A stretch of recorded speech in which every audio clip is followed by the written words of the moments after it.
The ally worship unit is a boss in Sirens Call. Okay, thanks for watching, and I hope you all have a— Nah, I'm just joking. I know the ally worship unit just looks like a reskinned boss, and, like, you might be asking, why are you making a video on this when you can make a video on, like, I don't know, the Elder Lemons? But trust me, there's a lot more that meets the eye than just a reskinned eye bulb. But you get it? Because it's a giant eye, and I said a lot more than meets the eye. Okay. But trust me, I'll try my best to make this interesting. The ally worship unit has a little lore surrounding it, so I'll just go over that real quick. And its story is a relatively simple one.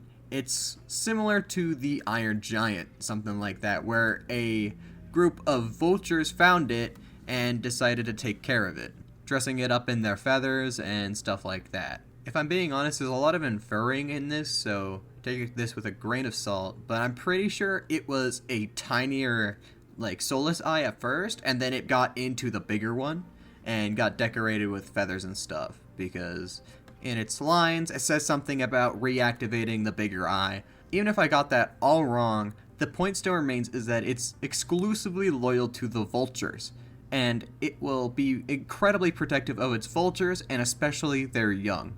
If you break 6 eggs, you will call upon its wrath. Considering it's a reskinned eye, it's obviously very similar to the eye, and I would say it has some similarities to Aurelian Knight, where they have empowered moves from their original boss. So for example, the Aurelian Knight will jam big objects into the ground and they'll come up to penetrate you, instead of just shoving its fist in the ground and then the fist coming up to— Wait a minute. In that same vein, the ally worship unit will shoot out energy bulbs that are similar to the original eye, but different in a few ways.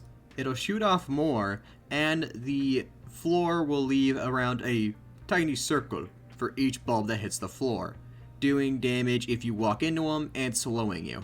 Its ultimate is just a bigger— Oh my god. It's a bigger circle. Truly a marvel of technology. But this time, the Alloy of Worship will spawn 3 instead of the 1 that the Soulless Control unit spawns. But these bigger circles don't just sit there being funny, they'll slow you, and if you're still inside them when they go off, they'll hit you with a—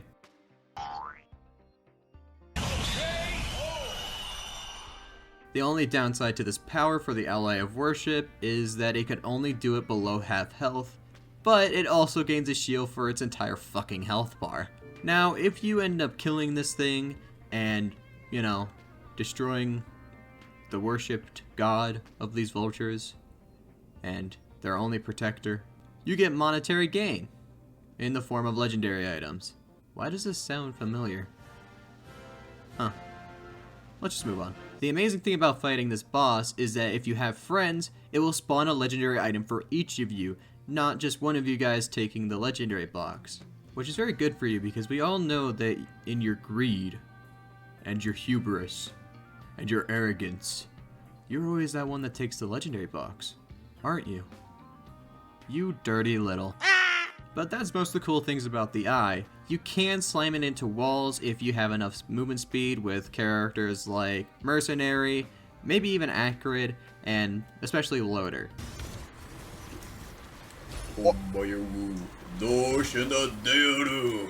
Shut up, bitch. But just to cover all my bases, I'm going to go over each character individually and tell you kind of the best strategy to deal with it for each individual character.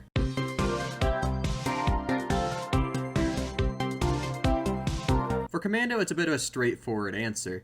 You keep shooting. You just keep shooting, right? Eventually, it's gonna die, and just hold your slide until the big circle comes around, because I've lost a lot of Eclipse runs because I just get too impatient. So just keep your patience about you, you'll get it done. The Archer probably has the easiest time with this boss, because one of the biggest problems with this is that it keeps spawning its little babies to come and attack you. But since you kind of auto-aim, and you have some of the best mobility in the game, you have a decent time dealing with all of that, so just make sure to keep your blink up for whenever its ultimate ability is coming around. Bandit is probably going to spend most of his time running under it or on top of it to keep trying to get to that crit point, but just play with your wits about you and you should be being chilling. And honestly, I would just take the face damage most of the time and just pepper it down that way, because it's really hard to get the crit points on eyes at all. Because look at this, like I'm just trying to get at your— I just want to get your... Fuck it. Now, multi is going to play very differently depending on what you use with him, because he has so many combos and just different ways to play him. It's always going to be different. So try to use your best judgment on this and just kind of do your thing. But I will say, if you're going to be using double nail guns, secondary special multi, just spray them down. You're built like an absolute truck. So even if you get booped up with the ultimate, you're Bing chilling, and even if you don't even notice it, you probably have enough time to press your F, or, sorry, whatever your utility is, and just zoom away. Engineer can be a bit of a 50-50. If your turrets survive, great. If they don't, ugh. Considering a lot of his damage is funneled into his turrets, a lot of the time, if your turrets die to it, you're sitting on a cooldown, and you're just going to have to shoot basketballs at it until it eventually dies, which is just really lame. Or your turrets survive, and you just murder it. I'm not the best with artifices, so take this with a grain of salt, but I would try to use my hovering and my ability to just jump out of it whenever I can to try and dodge abilities that way. So if I'm about to be shot up, I just let myself free fall and dodge the abilities. Mercenary is pretty strong against the Disco Eye. Like, he has some of the best mobility in the game, and he can just stand on top of it, messing with its AI. So just be a little hat on its head and just keep slicing it up. Rex can have a bit of a rough time depending on if he is very strong at this point or not, but most of the time Rex isn't the strongest. And most of the time it comes down to I spray at it and it sprays at me, and we'll just see who wins in the end. And honestly, I'm just...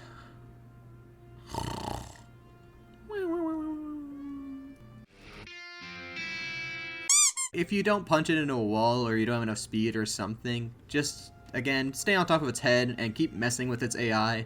And if you ever feels like not so safe, just swing away. You got some of the best mobility in the game. Just become Spider-Man and just zoom on out of there. Or I guess Spider-Woman. Accurate can be a bit of a weird case depending on how tanky you are. If you're tanky, you can just do the same thing as a loader or mercenary, just messing with its AI, standing on top of it, and just generally being a nuisance. But if you're not taking enough to deal with any damage that comes your way from just standing still on its head, then it might be best just to train it around the map, poisoning it and slowly bleeding it out. Captain is one of the most fun ones for me because you can just call down the Wrath of God to just smite it, and after that its health bar is probably depleted, or if you missed, you're just gonna have to pepper it. Maybe a little salt here and there. Railgunner is a tough one for me because I have hardcore tunnel vision, so take this with a massive grain of salt. But I think just keep shooting at it, keep hitting the crits, just keep spraying at it, and like every once in a while, look away, spray at the enemies that are chasing you around, and just keep training it around the map, hitting its crit over and over, and eventually it'll just crunch. And lastly is the Void Fiend, where, I mean, I talk about this a lot, but his game plan is pretty clear. All you gotta go is Ka Me Ha Me. And that's the basic game plan for all your lads. And one last thing before I go, a lot of these that I was just talking about are mainly if you're playing on the Monsoon difficulty, right? You're not going to be doing this in Eclipse. Eclipse is going to be a very different experience for one thing and one thing only. Increasing the attack speed and lowering the cooldowns on all these enemies ruins an Eclipse run if you hit the Sirens call.